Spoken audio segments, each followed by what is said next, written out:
Hey everybody, welcome back to Battle Ready Inc. So today's deck profile is in conjunction with this week's earlier match in the Mega Zoo versus the Ragnalordmon. I've already covered Ragnalordmon before, and I wanted to give my take on Mega Zoo. Right, there's so many ways to run Mega Zoo right now. There is just, an insane amount of ways to run it. This is the kind of the black-red variant with the blue base version. I think it's got a really good matchup right now with what else is popular in the meta. So that's why I went with this particular version, just because that's kind of my thoughts. As I think it's really good. It's in a good place right now. So this is the way to play it. Maybe not my exact ratios, but I think the red-black is definitely the way you should go ahead and play Mega Zoo if that's what you're going to want to play right now. And this is just kind of my ratios, I guess, is a way to look at it.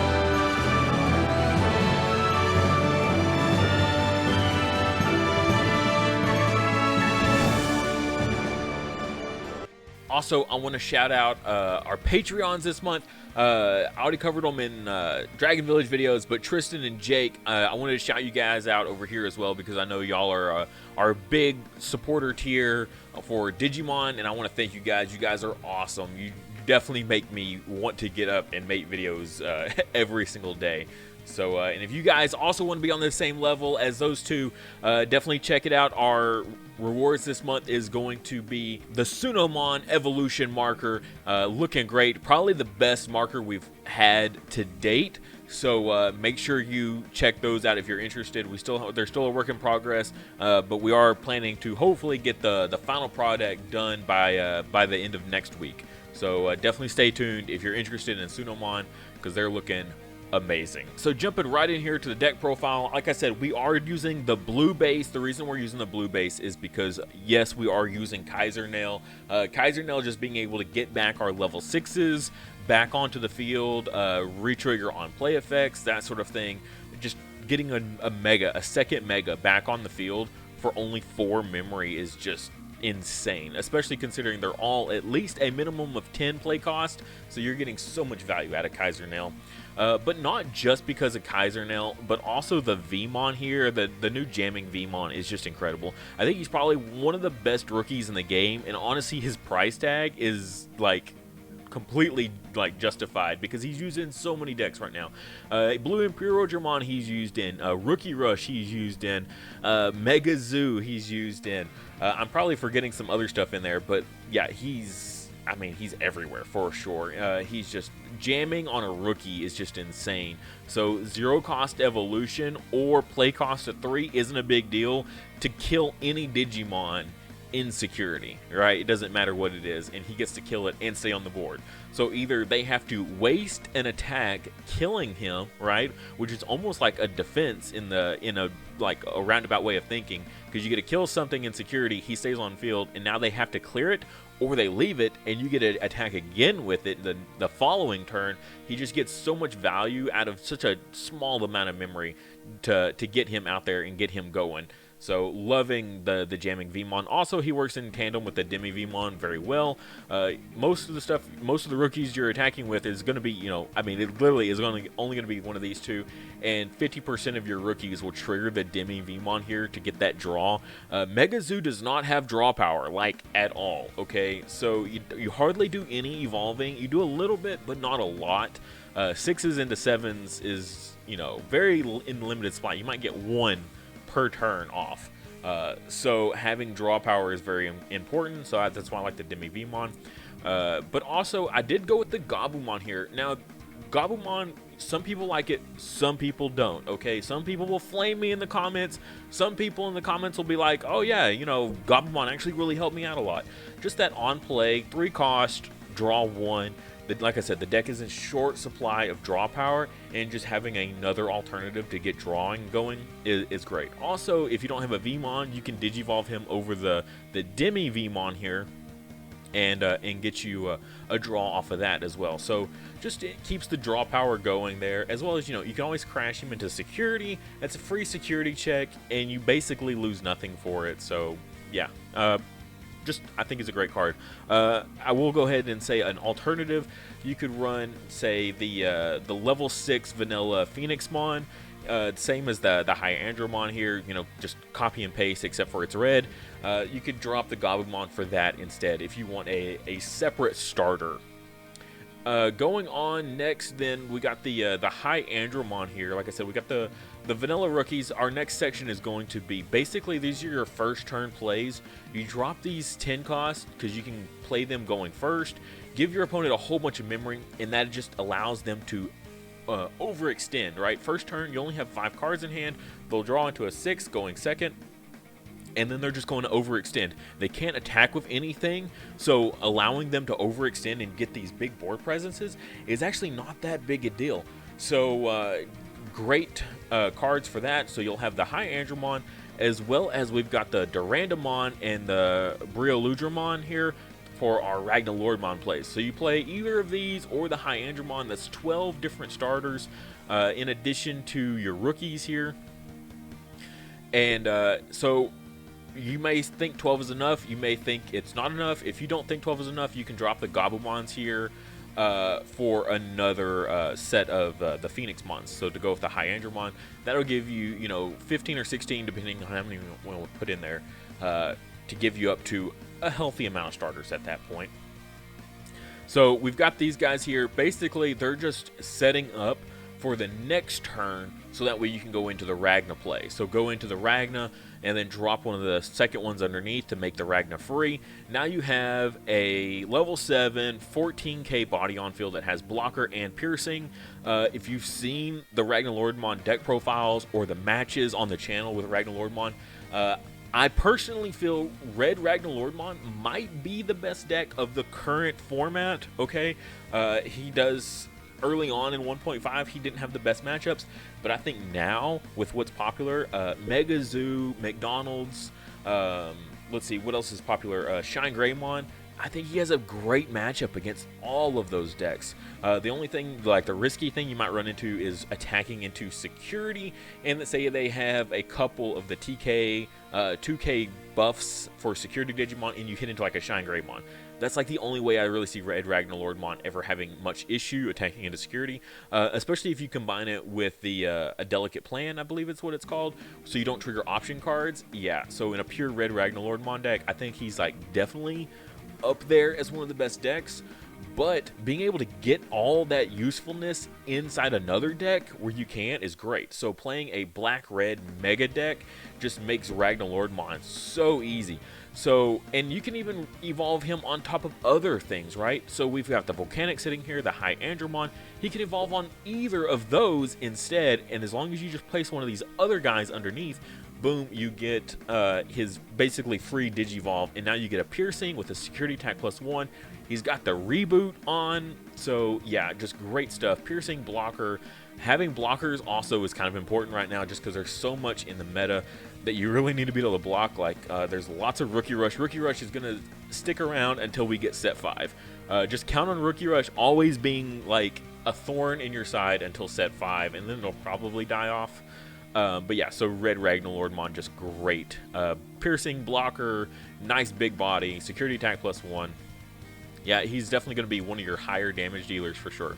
Next up, so Red Ragnalordmon is kind of our first turn 2 Digimon, right? And that's kind of how I look at it. The first section here is all of our turn 1 stuff, either the draw power or, you know, just kind of setting up, you know, an easy field, or you have your big drops here to give your opponent lots of memory to have them overextend, and then you can come back after they overextend and either blow up their field or punch them for a whole bunch of damage. So depending on what they do, and that's what this next section is the follow-up, your turn 2.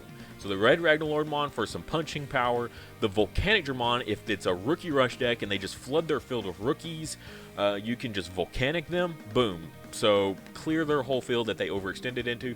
Now they've depleted all their hand resources, so it's going to be hard for a Rookie Rush player to build back up again. So yeah, Volcanic is great. So definitely a 4 for that, just because you're going to want to draw into it. Hopefully by turn 2 you'll have a Volcanic in hand if you're going against Rookie Rush, because you just gave them all that memory. Security attack +1, always nice, but he is a level 6, so we can go, like I said, Ragnarlordmon can go over him, or we can drop one of our Omnis on top of him here. So I went with, so this is where my ratios really start to get different from a lot of other people's, besides the Gabumon. I went with the 2 Omnis here. We've got a decent amount of red targets, red level 6s that it can go on to, but not a whole lot, so I don't want to go overboard on this Omni. The Alter S, though, we have a lot. I mean, it's a black-red Mega Zoo deck, so we have lots of stuff that Alter S can go on to, so definitely play more of the Alter S's than the regulars. The regular ones are nice, though, just because, yeah, you get to pop anything you want. Also, you get essentially two attacks with it, which is good because you'll return that level 6 to hand to play again. So if you return like a Volcanic to hand, you get to get that second drop effect with Volcanic if need be. So yeah, went with that. The Millenniummon is also very similar to the Omni here, doing a lot of the same stuff, but we get to drop him on top of something black instead of something red. But the Alter S's are nice just because you get that nice big wide berth. You get the D-Digivolve 1, which can clear an opponent's boss off the field for you, which could be very important. Also, just deleting a wide swath of Digimon is also very, very powerful. Its when attacking ability isn't nearly as good as most other stuff, but hey, you can punch for game potentially with this, so very cool stuff. Also, Millenniummon is just a pain because he's hard to kill. You know, your opponent doesn't want to waste a lot of resources in killing Millenniummon. It takes something fairly big to run over that 13k, and then you also have to have another follow-up, right, of something else to kill it. So no one's going to want to invest, you know, like a Gaia Force and an attack. You know, that's a lot of memory and a big body to swing just to clear this one guy off. So yeah, he's pretty good. He's honestly probably even better than the Omnimon at this point. So I'm definitely liking the Millenniummon over the Omnimon for sure. Also, we just have more targets for the Millenniummon to go on top of. So again, you could either also argue dropping the Omnimon down to 1 and the Millenniummon up to 3. And it gets around destruction effects. So with Craniummon being fairly popular in Mega Zoo decks, being able to get around Craniummon is fairly important too. So Millenniummon just seeing a little bit more value than the regular old Omnimon. So speaking of Craniummon here, he's more of a tech option, right? Depending on what you're going against, if you need to play him or not. Blocker, and then just protecting all of your opponent, or all of your Digimon from your opponent destruction effects. So if you're playing red, you know they've got Gaia Force and security somewhere, right? You can always count on Gaia Force being in security if you're playing against a red deck. So having Craniummon on field to protect most of your stuff, so protect himself, protect your Ragnarlordmon, assuming you got the Brio-Ludramon underneath, right? So stuff like that, as well as going on down here into the Machinedramon as our other tech option here, also protects your Machinedramon. I like having the blockers, honestly. There was a build that I saw before that had the regular Andromon in it, so the 7-cost Andromon, and he, you know, Craniummon protects him as well. I didn't go that route. I went with all level 6s and 7s, and then just the few blue rookies there. So no level 5s here. That is another way to play, was with a few level 5s to go on top of.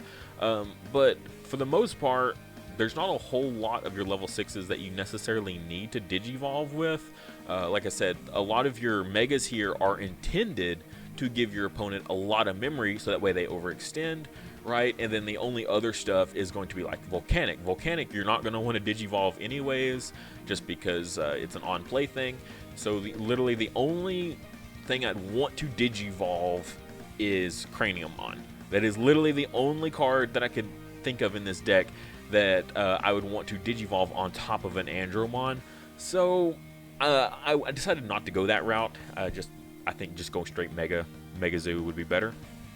But Machinedramon, he's just in here as a tech option. Like I said, just the same as the Craniummon.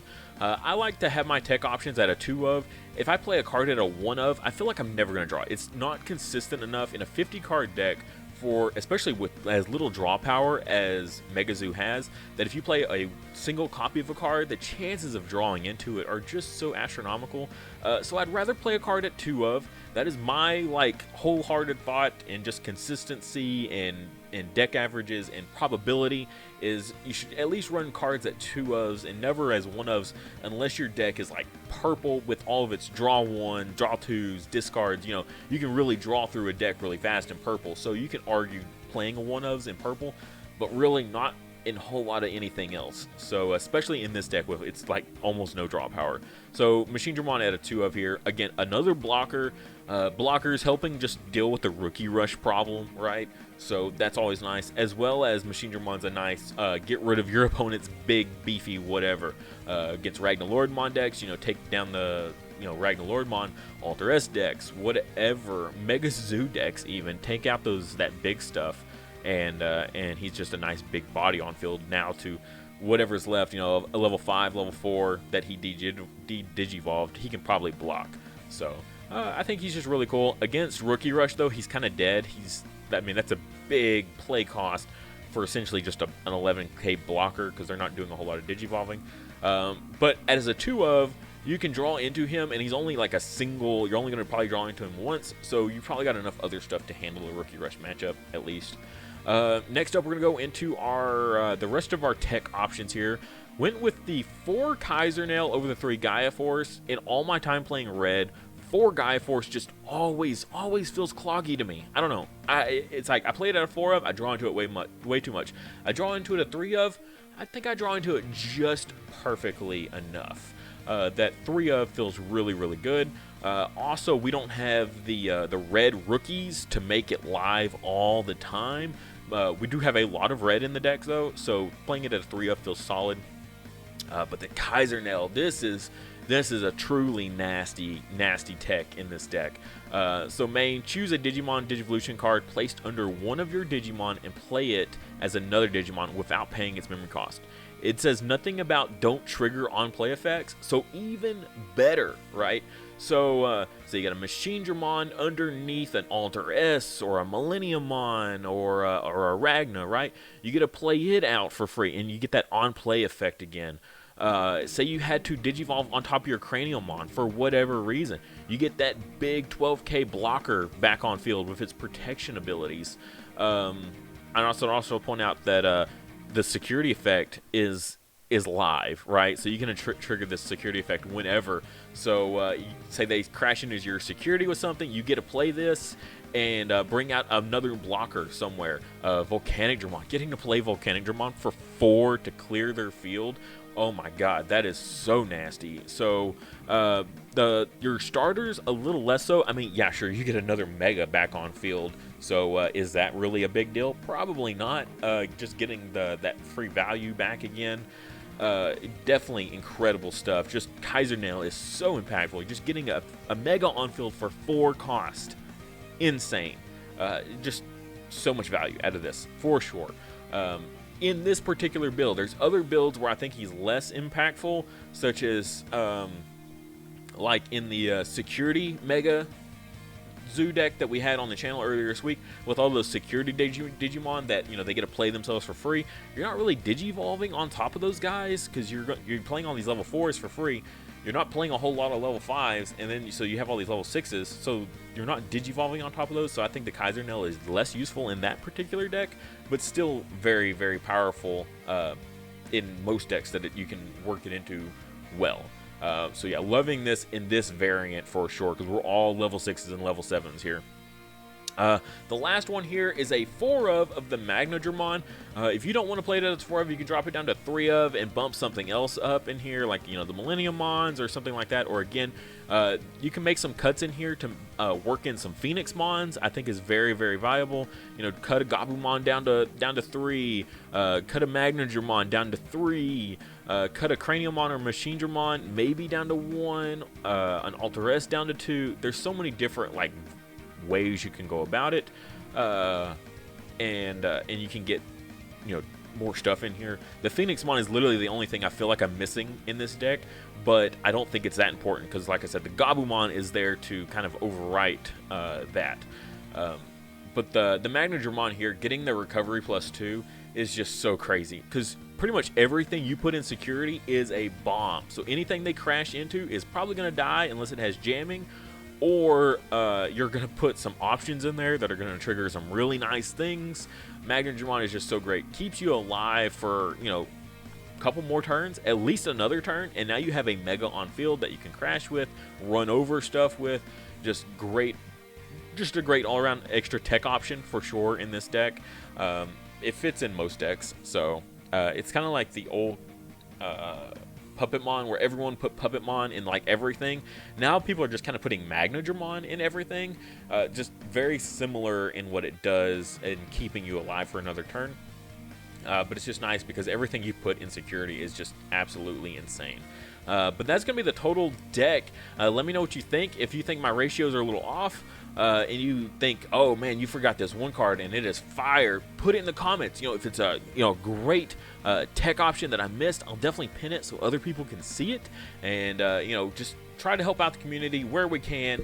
And if I messed anything up, please let me know. Thank you guys so much for watching. If you enjoyed this video, please like and comment, as well as subscribe if you haven't already. If you enjoy this type of content, I try to put it out as much as possible, so definitely subscribe.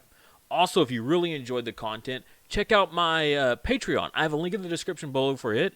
You can get access to my Discord server, as well as if you're a Dragon Village M fan, account takeovers where I help you out with your account.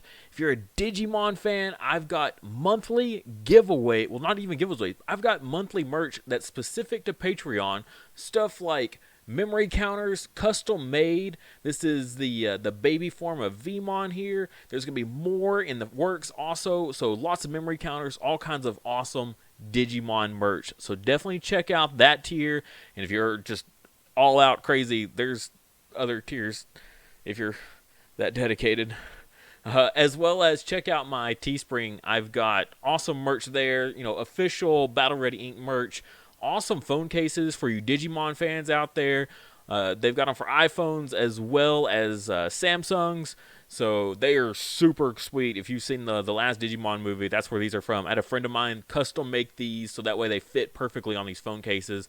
They look super good. So definitely check those out. But at the end of the day, if you can't do any of that, just like I said, like the video. That helps a ton. And subscribe. It doesn't hurt, but it helps me. So that's what's the real benefit. And as always, I'll see you next time.